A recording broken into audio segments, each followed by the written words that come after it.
आज चैत्र कृष्ण पक्षर षष्ठी तिथि एवं गुरुवार। षष्ठी तिथि आज राति 2:46 पर्यंत रहिबो। आज संध्या 6:20 पर्यंत वज्रयोग रहिबो। या सहित आज राति 11:32 पर्यंत अनुराधा नक्षत्र रहिबो। मेष राशि व्यवसाय रे लाभ पाइबा पाई विशेषज्ञ परामर्श नेबे। कोनोसी परिजनकर स्वास्थ्यगत समस्या नहीं भल डाक्टर को देखाइबे। ईश्वर आपणक सबु मनोकामना पूरण करिबे।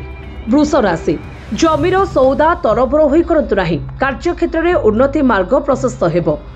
आपणक संतानर क्यारियर बा पाठपढ़ा संबंधी खुशी खबर पाइबे। खर्च बढ़ी पारे।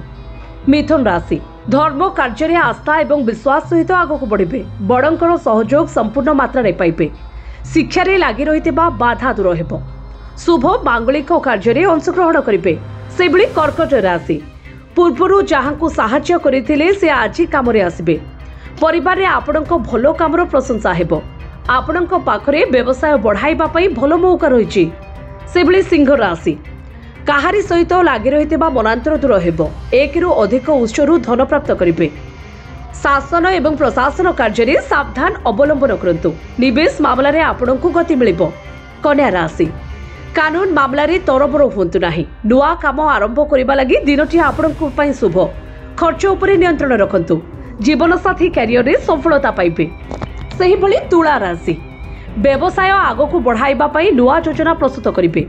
परिवार रे सुख शांतिर माहौल रहिबो। साक्षात कोनोसी बाल्य बंधु सहित हेबो। पुराणा स्मृति ताजा हेबो।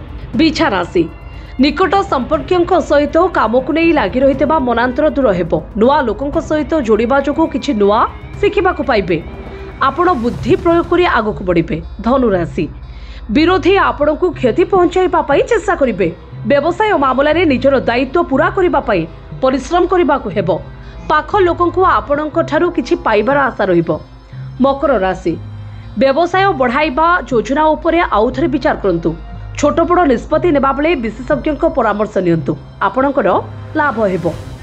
सरकारी कर्मचारी भलो दायित्व पाइबे। कुंभ राशि परिवार रे धार्मिक कामर योजना करि पारंती। आपणक व्यवहार रे भलो परिवर्तन हेबा जोगु भलो बंधु हेबे।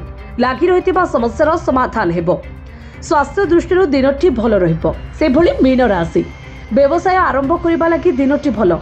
धन लाभ हेबा जोगु आर्थिक स्थिति मजबूत हेबो। दाम्पत्य जीवन भलो रहिबो। छात्र छात्री प्रतियोगिता संबंधी गतिविधि रे सफलता पाई पारंती।